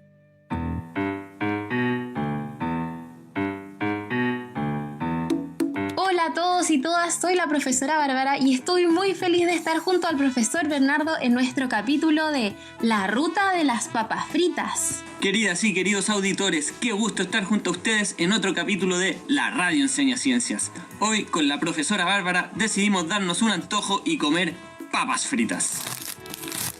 Aunque atención, las papas fritas no son un alimento saludable, por eso las debemos comer de forma muy ocasional. Pero pregunto, ¿de dónde vienen las papas fritas? A mí me surge otra pregunta. Si casi todos comemos papas fritas, ¿a dónde van a dar todos esos envoltorios? Para responder estas preguntas utilizaremos nuestra imaginación. Hoy haremos un viaje por el proceso productivo de las papas fritas. Recuerden, solo hablaremos de sus propiedades como producto, no de su valor nutricional. Los invitamos a subirse a nuestro bus para recorrer la ruta de las papas fritas. ¿Qué les pareció? Definitivamente dan ganas de seguir escuchando el programa. Todos aquellos que quieran seguir escuchando pueden entrar a canales.ensenachile.cl. Este es el capítulo número 88. Pero esta es una muestra de todo lo que hicimos. La verdad tuvimos que ponernos súper creativos, usar la imaginación, radioteatro, mucha alegría. Y así logramos implementar este programa de radio. En abril del 2020 ya estábamos transmitiendo una clase de lunes a viernes, y lo que nosotros pensamos que iba a durar 1 o 2 meses, duró hasta diciembre, y la verdad en Chile todavía seguimos con suspensión de clases. Tuvimos mucho éxito porque se nos sumaron 190 radios que gratuitamente transmitieron y nos permitió llegar al 75% del territorio nacional. Y esto, la verdad, fue una motivación de los profesores que voluntariamente se juntaron y las radios que voluntariamente nos transmitieron. Fue un esfuerzo común. Pero a pesar de que las clases eran muy motivantes y significativas, hay un gran problema con la radio, y es algo que mencionaba Cristóbal Cobo, y es que la radio es unidireccional. No podemos recibir el feedback de nuestros estudiantes, no podemos escuchar a nuestros alumnos. Entonces, tuvimos que volver a innovar. Y este año, estamos partiendo desde marzo, iniciamos con una aplicación de WhatsApp que nos permite interactuar con los estudiantes y donde invitamos a los estudiantes a ejercitar con los conceptos que aprendieron en el programa de radio. ¿Cómo funciona esto? ¿Se imaginarán ustedes? Se los voy a mostrar al tiro. Y aquellos que quieran pueden hacerlo mientras presento. Lo que tienen que hacer es marcar el número de WhatsApp y una vez que lo marcan, saludan a nuestro robot Robbie. Robbie los va a saludar de vuelta, les va a preguntar su nombre y los va a invitar a interactuar. Les va a preguntar qué asignatura quieren practicar, qué capítulo de esa asignatura, y una vez que los estudiantes eligen, le presenta 2 o 3 preguntas. Si el estudiante no responde correctamente, le da pistas de por qué no está bien y lo invita a seguir. Y si el estudiante sí responde bien, lo felicita, pero además le explica por qué está bien su respuesta y lo invita a seguir participando. La verdad, todavía estamos aprendiendo cómo usar esta nueva tecnología de Robito, pero nos ha ido súper bien. Hemos tenido muy buena acogida de parte de los estudiantes y todavía no tenemos todos los capítulos con ejercicios de Lo Enseña, pero ya esperamos de aquí a un mes tenerlos todos. Y lo otro que descubrimos es que hay muchas familias que no tienen conexión a internet, pero sí tienen celular y sí tienen conexión a datos. Entonces el WhatsApp está siendo una muy buena manera de comunicarse con los estudiantes. Y con esto ya resolvíamos un poco el problema de la unidireccionalidad de la radio. Pero observando a los profesores en terreno, nos dimos cuenta que teníamos que cambiar otra cosa. Los profesores no sabían cómo aprovechar los programas de radio dentro de sus clases. Para ellos era como un extra que podían usar, pero no algo que les ahorrara trabajo para usarlo como una clase en sí. Además, y esto ha sido a lo largo de todo el planeta, supongo, los profesores están súper colapsados. De un minuto a otro tuvieron que hacer clases a distancia, aprender a usar nuevas tecnologías, buscar material, conectarse con los estudiantes, perseguir a muchos estudiantes que no tienen conexión. Nosotros nos dimos cuenta que no basta con entregar un material de muy buena calidad de forma gratuita, sino que tenemos que trabajar con los profesores en terreno. Y aquí decidimos hacer 3 acciones. La primera fue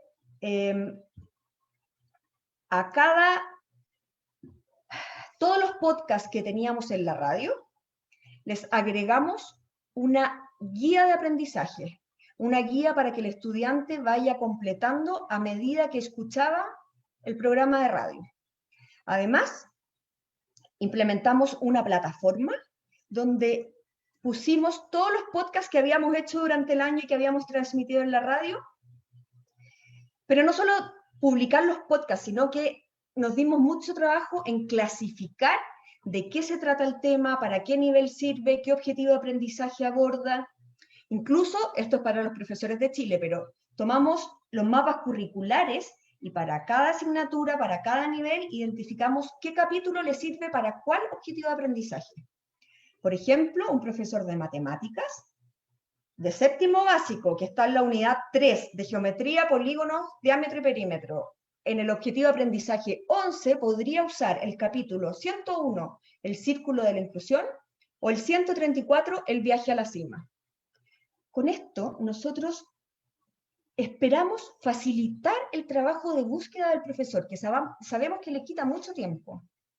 Y por último, ofrecimos talleres online para explicar y enseñar a los profesores cómo usar estos materiales. Porque solamente poniéndolos en la plataforma no era necesario.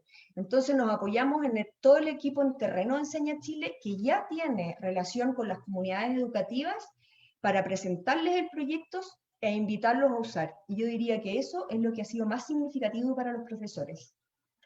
Y la verdad, bueno, todavía estamos en proceso, estamos desde marzo haciendo estos talleres.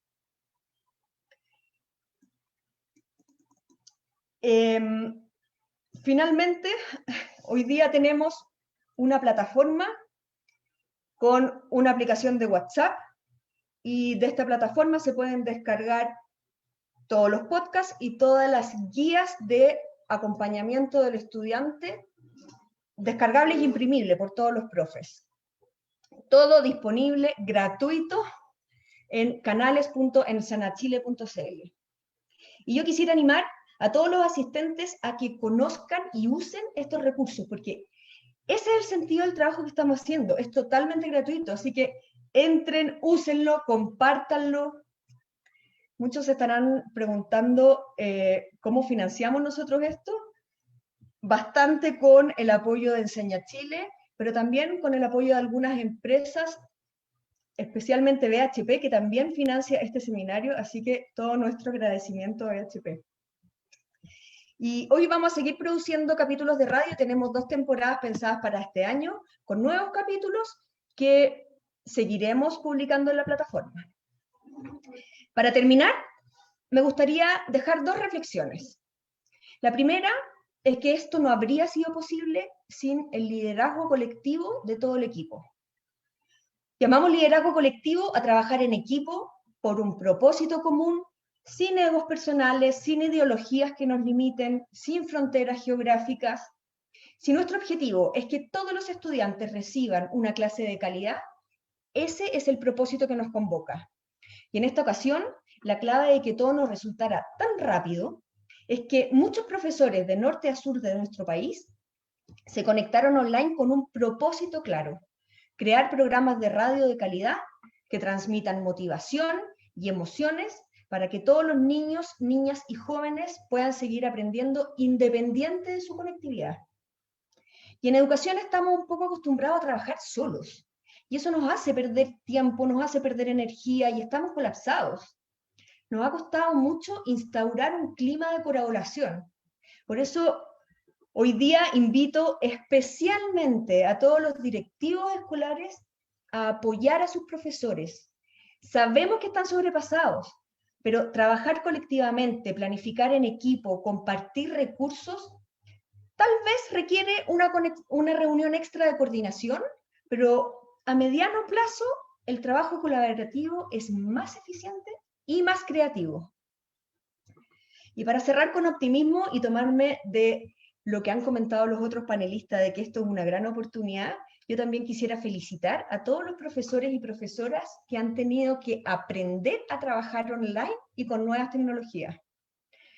En nuestra experiencia, hasta el año 2019, especialmente en las zonas más aisladas, los docentes eran reticentes a conectarse online. Si nosotros queríamos dar una capacitación online, la verdad no les gustaba mucho, los docentes nos pedían que fuera presencial. Pero hoy día definitivamente eso cambió. Hoy día los profesores aceptaron el cambio, nos piden capacitaciones online, todos se conectan, incluso con malos internet, cada uno busca su manera, pero tenemos que aprovechar que eso ya dimos el paso y los profesores están dispuestos a conectarse online. Por último, solo para cerrar, y como han dicho todos, esta pandemia está acelerando cambios muy positivos. Algunos llegaron para quedarse, como yo espero que sea el trabajo colectivo y estas clases híbridas que, como decía el profesor Didi, tienen que cambiar la manera de hacer las clases, no es repetir lo que hacíamos presencial. Los invito a pensar y reflexionar en conjunto con sus comunidades educativas cómo nos podemos apoyar colectivamente para que estos cambios sean más permanentes. Y los invito a entrar a Canales Enseña y usar todos nuestros recursos. Muchas gracias. Muchas gracias, Camila, a ti y al equipo de Enseña Chile, que son parte de Aprendo en Casa también y de la red de educación digital de la Fundación BHP, por esta experiencia. Sabemos, porque compartimos esa urgencia que nos entregó la pandemia, de echar a andar innovaciones y proyectos que funcionaran en medio del caos. Y por lo que vamos viendo también en el chat, ha sido tremendamente inspirador, posible, diverso también en distintas plataformas, que es muy importante porque, como bien nos han mencionado Cris y Cristóbal, de alguna manera no podemos llegar con una respuesta a todas las comunidades, una misma solución para resolver los problemas de desconexión a todas las escuelas de la misma manera. Así que agradecerte por el tiempo de compartirnos lo que ha sido esta experiencia y sobre todo resultados, que también eso es muy importante, porque queremos pasar no solo de buenas ideas, sino también de ir asegurando que funcionan. Y ahora quisiera pedirle a Cristóbal, a Cris y a Camila que prendieran sus cámaras, porque vamos a iniciar estos últimos minutos que nos quedan de este encuentro para un panel. Un panel que vamos a tratar de recoger también lo que ha ido saliendo en los distintos chats y preguntas, pero como yo les comentaba anteriormente, también quisimos incluir la visión de un par de organizaciones que son parte de este ecosistema de Aprendo en Casa, que son muy diversas, que tienen distintos ámbitos de acción, pero todas comparten el propósito de la transformación educativa hacia una educación más propicia para el siglo XXI. Y una de esas organizaciones es Aptus, que nos ha enviado la siguiente pregunta, y la idea es que pudiéramos preguntarle tanto a Cris como a Cristóbal o Camila que nos den sus impresiones con respecto a la pregunta que vamos a escuchar.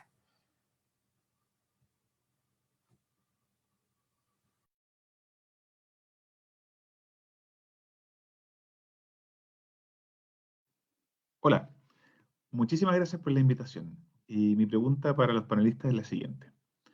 Sabemos que para que los niños aprendan, es fundamental que hagan trabajo cognitivo. De otra forma, que estén pensando activamente en lo que se está enseñando, que pongan atención, que procesen, que apliquen.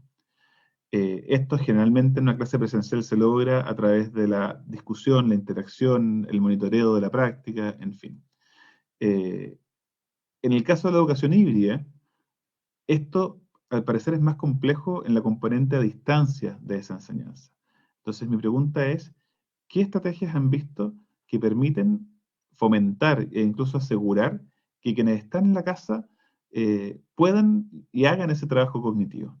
Y no solamente en las dimensiones, los temas que les interese, por ejemplo, con un proyecto en el tema que les interesa, sino que hagan trabajo cognitivo en las distintas dimensiones y contenidos y disciplinas que necesitamos que aprendan para que queden preparados para el futuro, esencialmente. Muchas gracias a Rodrigo López, gerente de Aptus, desde Chile. Cris, nos gustaría saber tu opinión sobre esta pregunta más bien amplia, pero con un tema muy específico, que es justamente cómo asegurar el aprendizaje. So first, I just want to thank all of you for inviting me. I've heard so many exciting ideas today. I have much to think about and applaud this region for being such a leader in what's going on. I think that social media is a very interesting guide to what thinking across distance, sharing across distance, friends that I only interacted with on the telephone or I only sent letters to. But now kids don't differentiate between face-to-face friends and friends that they reach out to through very rich kinds of media. So what we need to do is to look at the kinds of passion-driven thinking and sharing that students are doing in social media, and then say, how can we take those same strategies and adapt them to academic learning? I think that that's a big piece of it. The other thing that I would say is that one of the blessings of the pandemic is that it has involved families more in learning. Parents are seeing more about what happens in education, and lessons can be designed so that as parents have time, they can become part of the dialogue. And then it's both and, because then you have both the face-to-face within the family and the and in terms of the across distance. Muchas gracias, Chris. Cristóbal, ¿cómo reaccionas tú a esta pregunta tan desafiante? Hay algunos pedagogos que dicen que hoy día, en la época de pandemia, deberíamos convertir la cocina en un laboratorio. Es decir, la cocina como un espacio de experimentación de productos químicos y de entender cuál es la historia de los productos químicos y combinarlo con otros saberes, ¿no? Y yo creo que esa es una buena metáfora para responder esta pregunta. La idea de entender por qué las cosas son como son, la idea de aprender a preguntar y no solamente responder el qué, sino cuestionarnos el por qué, a veces ayuda muchísimo. Y estamos en un mundo donde se valora mucho el conocer y no necesariamente se valora tanto el comprender, que es algo mucho más importante porque nos permite conectar distintos campos del conocimiento. Nos permite no solamente saber cuándo fue una revolución, sino entender por qué fue una revolución, que es mucho más importante, aunque se nos olvide la fecha, que eso, la verdad, lo tiene Wikipedia y lo tiene Google. Yo creo que la idea de acceder a saberes, aunque estemos de manera remota, y aprender a cuestionar, aprender a negociar el conocimiento, es fundamental. Si hay conectividad, entonces negociarlo con otros compañeros o con el docente. Si no hay conectividad, darle herramientas a los padres para que sean contraparte de esta negociación del saber. Es tan importante. Yo recuerdo cuando era muy niño, yo vivía en Chile y muy pequeño, en primaria, muy pequeño, me pidieron entrevistar al lechero, que era el señor que yo veía 5 minutos cada mañana, y a mí me cambió la vida, porque me di cuenta que había un planeta, una experiencia gigante detrás de esa persona, y se me abrieron muchas preguntas. No me dediqué a ser lechero, pero soy un gran admirador del trabajo que hacen, y eso yo creo que tiene que ver con cuando nosotros aprendemos que hay mundos distintos a los nuestros, y abrimos la posibilidad de cuestionar y de preguntar y de aprender de otras miradas del mundo. Excelente, muchas gracias, Cristóbal. Camila, ¿cómo lo ves tú? Me gustaría agregar que más que nada hacer una invitación a no diferenciar entre aquellos contenidos que a los estudiantes les interesa y los otros que son fome pero que tienen que aprender igual. Yo creo que tenemos que encontrar la manera de que todos los contenidos les hagan sentido. Hemos hecho un esfuerzo gigante en la radio para que de todas las áreas, de todas las asignaturas, seamos capaces de vincular lo que tienen que aprender con su realidad, con su contexto, con por qué les sirve para la vida. Si no encontramos ese sentido de para qué sirve esto, ¿por qué le estamos pidiendo que lo aprendan entonces? Yo creo que ahí hay un trabajo del profesor de obligarnos a que haga sentido y sea significativo, y por eso el estudiante va a querer seguir aprendiendo. Ahí lo dejaría. No es fácil en todo caso. Súper, muchas gracias. En el chat ha salido varias veces la pregunta sobre la edad y la diferencia de pensar estas estrategias híbridas con niños menores de 10 años y el resto del mundo.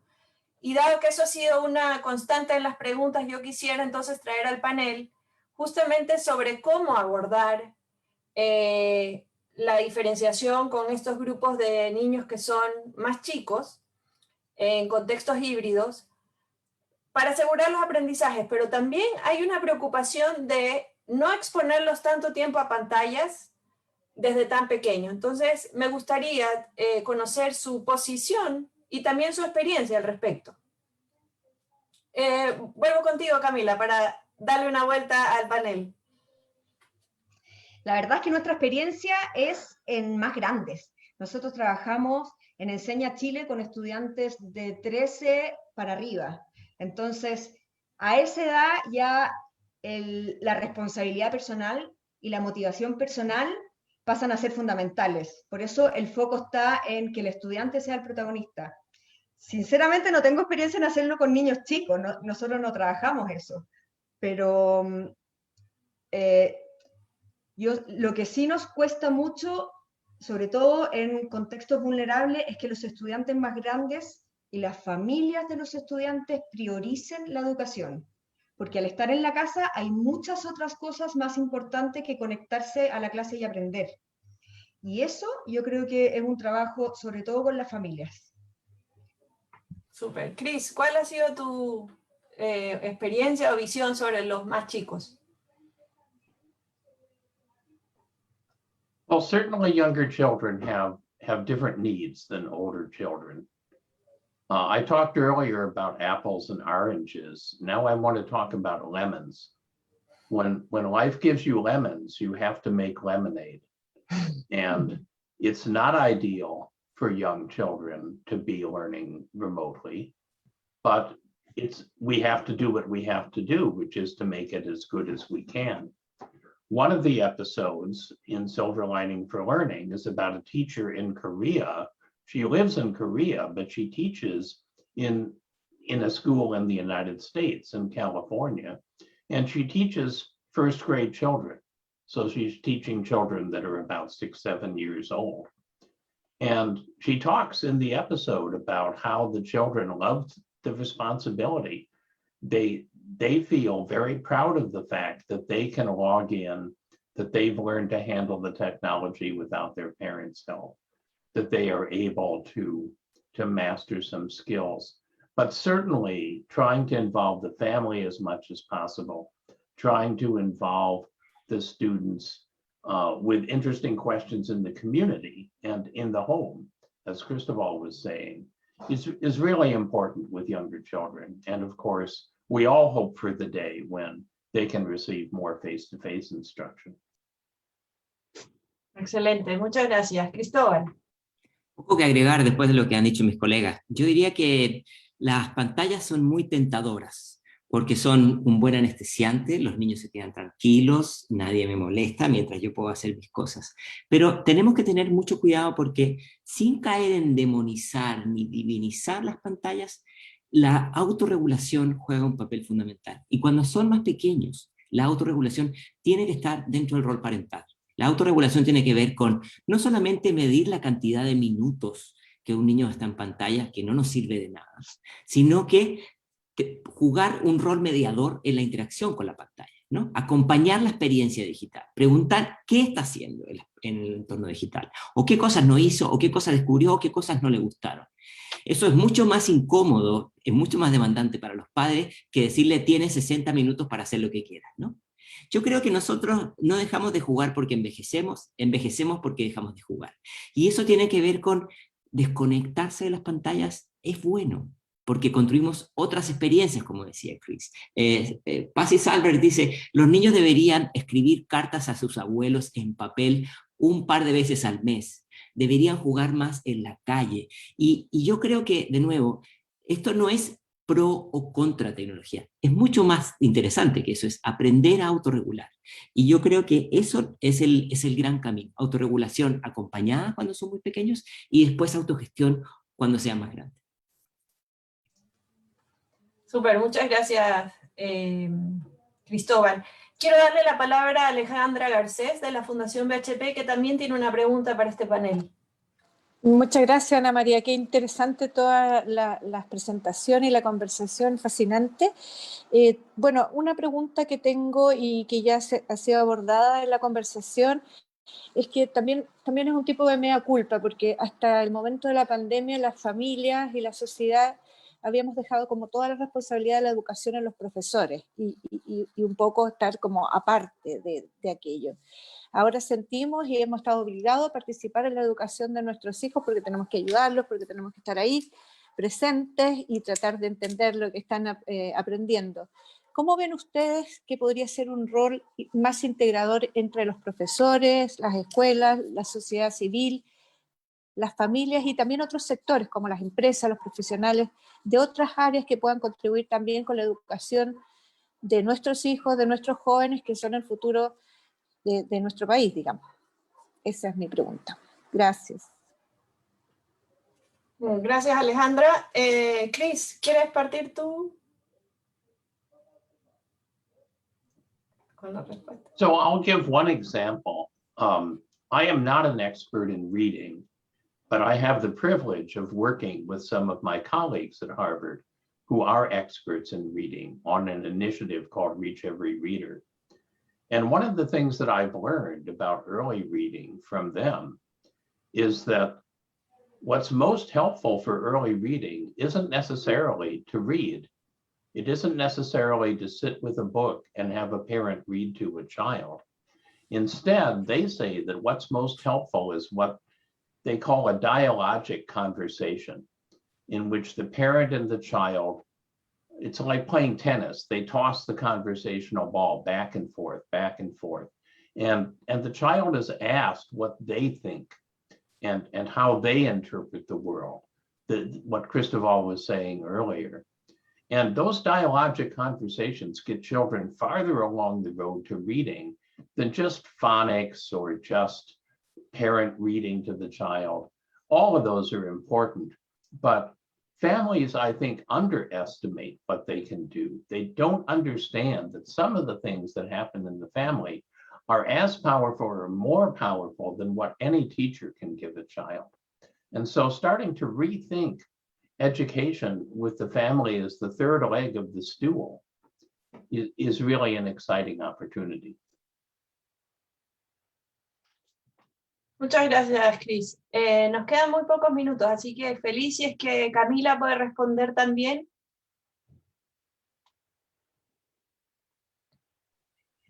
Sí, voy a aprovechar muy cortito.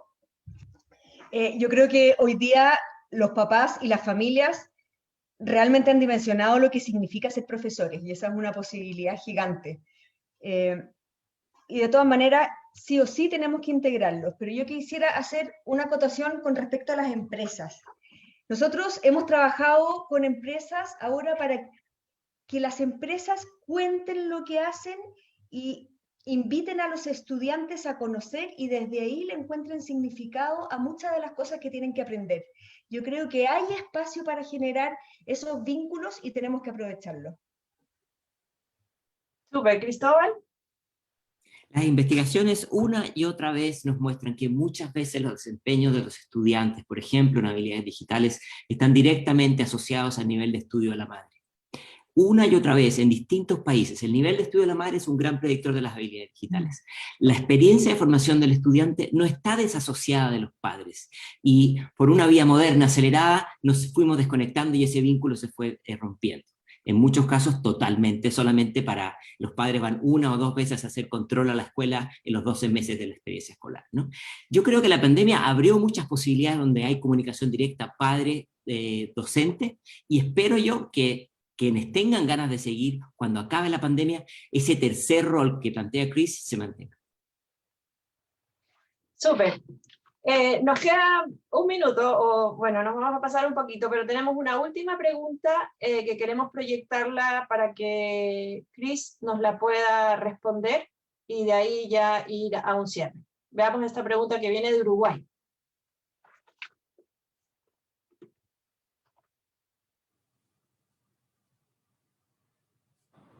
Mi pregunta es, de acuerdo a la experiencia que tienen ustedes, ¿cuál es la formación que deben de recibir los maestros para que el modelo híbrido sea sostenible y genere aprendizajes tanto para los maestros como para los niños en el tiempo?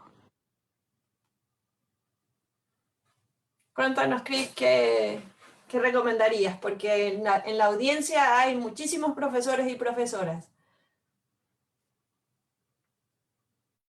We know that what's powerful for learning is powerful for learning, no matter what the medium is. It isn't that somehow learning across distance, we have to totally reinvent what learning is. We know that active learning, collaborative learning, learning that involves mentoring, learning that students see as relevant, learning that is linked to life, those are all really important, and they're important whether it's face-to-face or online. So it's really taking what teachers already know about learning, but adapting it to the strengths of the new media and to the limits of the new media. Súper. Bueno, en honor al tiempo quiero agradecerle a los tres otra vez, Camila, Cris y Cristóbal, por su tiempo, por sus ideas, por su compromiso con esta transformación educativa. Quiero, antes de irnos, mostrar qué nos dijo nuestra audiencia, nuestros participantes con respecto a qué sueñan de la educación híbrida a través de una nube de tags.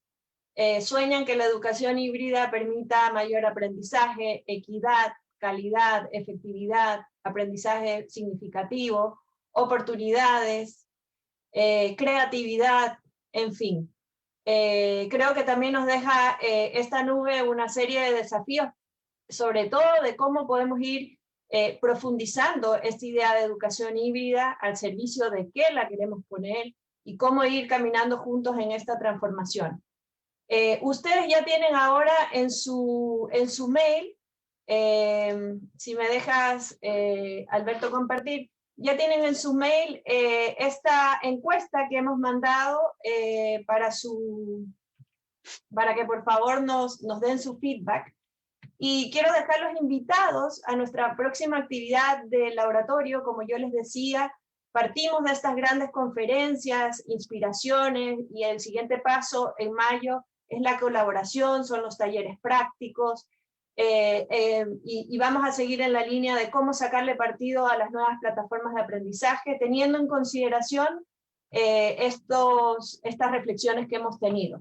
Así que nada más agradecerles una vez más por participar, por comprometerse con este tema, por traernos las preguntas. Quiero agradecer muy especialmente a todo el equipo de Aprendo en Casa que está tras bambalinas, y una vez más a nuestros socios, la Oficina Regional de Harvard para Chile, la Fundación BHP y la Fundación Reimagina.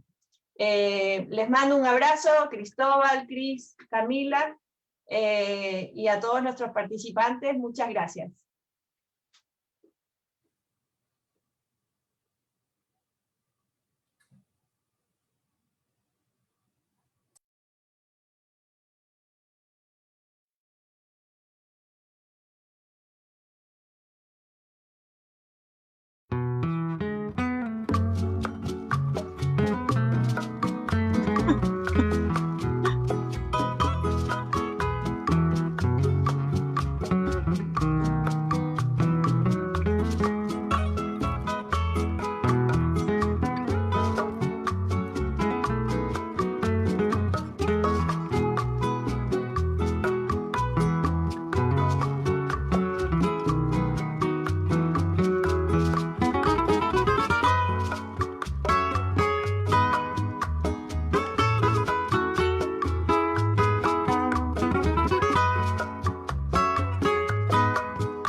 ¿Nos vamos o nos quedamos?